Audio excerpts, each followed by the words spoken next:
Here we go. Here are some of the questions that people have been asking me, and I wanted to take a little time and share them with you, and obviously get your feedback, see what you think of them. If you have any further questions, but here it is, and we're going to start with Valerie in Chicago. She says, "Stephen, your movie Bus 657, which was Heist, had a good cast. Robert De Niro. What was it like working on a project on that scale? And how did you approach writing such high stakes in a thriller?" Um, wow.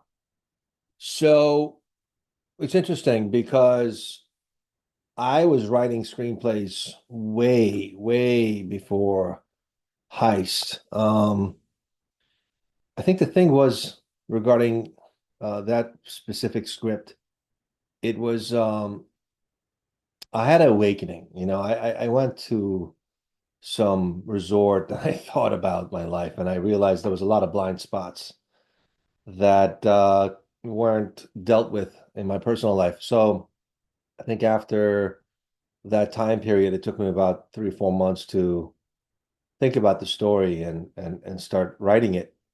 And I didn't hold back. I didn't mask anything. I just put down whatever it was I thought was good, and I trusted that. And that was really important. Trusting your instincts. That was the first time I did that. And when I finished it, it was funny because I took um I gave the script to a couple of people I knew in the film business, and they didn't believe I wrote it, which is hilarious. And I had to kind of defend myself. Says, no, I wrote this. Um, but when it all came together, it literally went through a process of elimination. I created a list of people I knew that may have known somebody that be able to get this product, the script in front of them. And eventually it rounded itself out to this one production company, and they picked it up, they optioned it. And working with De Niro was incredible. I remember the first time I saw him on the set, I was dressed as the character Dante, and I was full beard. I looked pretty mean. And he thought I was some guy standing around the set. He didn't know who I was at the time. It was funny because that was the first time I actually officially met him, which was on the set. Um, and the director told him, "Oh no, that's Stephen. He wrote the script." And he says, "Oh."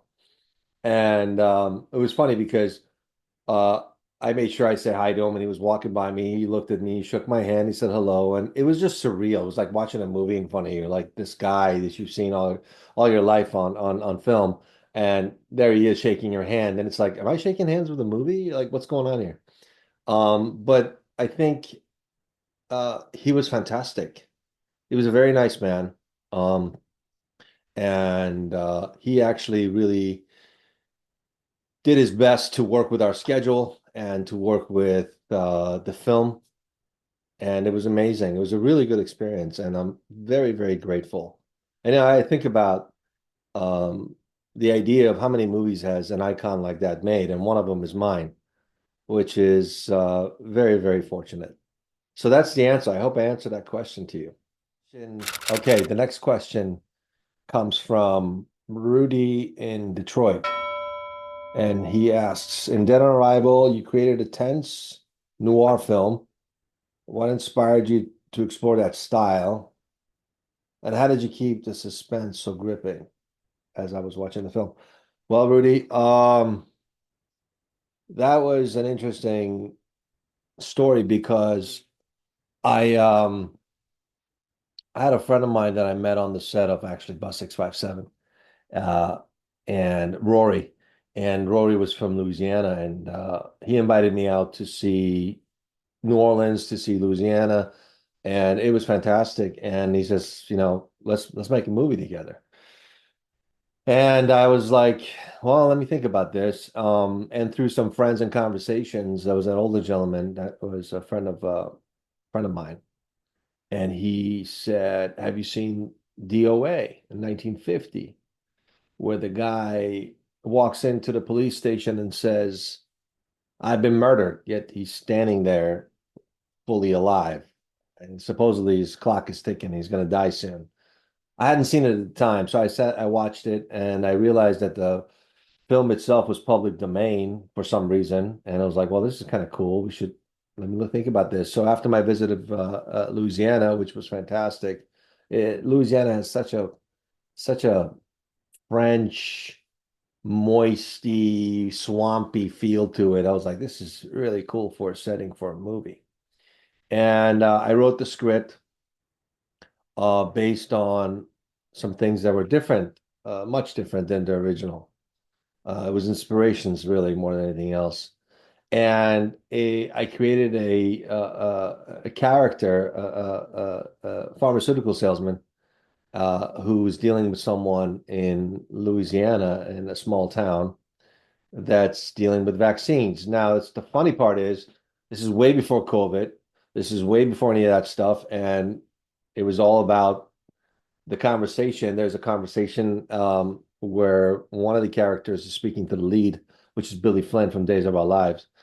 He um, he says, well, what about these vaccines and the children? And they get into this whole vaccine conversation at the poker table, but we just kind of leave it alone, not knowing at all how it was going to go 5 years later. Like it was crazy. So the style was noir. I remember the director that came to see a very early screening of the film. Um, just also for enthusiasts and filmmakers out there, I made a mistake a couple of times to show an unfinished film to them, to the people that were asking, and it was a mistake. I'll never do it again. I don't care if they want to see the movie, the project. If the movie's not ready, don't show it to them. And I think the movie, we screened it for like 10, 12 people, and John Hertzfeldt, which is Sylvester Stallone's friend. John is a nice guy. I met him. I think we met through a mutual friend. And then I had a screenplay that I wanted him to direct. But John is kind of tricky. He's got his own feel vibe. He wanted to make a war movie about his father, World War II, and I don't know if that ever got off the ground. But John came and saw Dead on Arrival, and he said, I love the movie, but they just don't make them like this anymore. And what he was really saying was Hollywood doesn't make movies like this anymore. And it was good news and bad news. Bad news is it wasn't a cookie cutter film that the studios want to churn out. I didn't have a big star. I didn't have Brad Pitt. Maybe I'll have Brad Pitt sometime in the future, but right now I didn't have it on Dead on Arrival. And Billy Flynn was fantastic. He did a great job. And it was noir, and there was a lot of characters. It was telling stories of these characters that found themselves in the swamps, and you got the Italian mobsters. I play one of them, quite eccentric guy, plus the two other guys that were involved. We got the local sheriff that is quite corrupt. We have a doctor, insurance salesman, all these wonderful, rich characters in this small town. And then the two cops that are actually doing the chase, which is DB Sweeney plays one of those roles, and Nazo Bravo is his Armenian police uh, officer that works with DB's character. And there was a lot of fun stuff between them. So it was a character-driven based movie, but it was a well-made movie. I remember one of the uh, sales companies that came and saw it. He said at the time, he said, you know, this is one of the best independent films I've ever seen as far as the way it's made, but I can't sell it. And I was like, what do you mean you can't sell it? Well, it just doesn't have a star. And the thing that going back to what John Hertzfeldt was saying, which is, they just don't make them like this anymore. But thank God that there was financing in place and we got to make the movie. And the movie, one thing I want to say about the way Hollywood operates is that there's a system in place, and if they start you off in the system with a project, then they will nourish you for the most part into the finish line. But if you're doing something on your own, you're competition, and it's crazy. And the funny part is, when the movie did come out, and Sony Entertainment picked it up and they distributed it. Um, all of a sudden, all these trolls came out of nowhere. talking all the shit about the movie. And they weren't even saying what the movie was about. They hadn't seen the movie. They were just talking shit. And I was just like, well, how does this even make sense? So they haven't seen the movie. Who are these people? It is what it is. So there's a difference between when you're in the system, making a movie or making a project, they protect it because their money's on the line. It's a business at the end of the day. But taking the film from scratch, inspired by a 1950s film, and bringing it into life in the swamps of Louisiana. I remember there was a shot where Billy's character, his name is Sam, is walking, pretty much walking dead. And we found this really, really cool cemetery in the middle of nowhere near the swamps. And it was crazy. And he was walking, just walk around the cemetery. So we filmed the entire walk around the cemetery, how he was walking, and he walks into some church. It was fantastic. And it was a liberating film experience, and I really enjoyed it. And the reason I did it was purely instinctual, and I thought it was a really fun ride, and everybody involved was great and enjoyed it as well. So I hope I answered your question.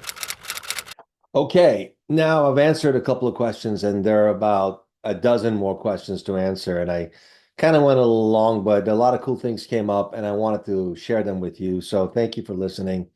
I'm going to share the rest of the video questions at another session, but I want to thank you for watching, and please let me know what you think of the stuff I shared with you. If you like this video, you can check out the Heist commentary with Jeffrey Dean Morgan, which is on my page somewhere.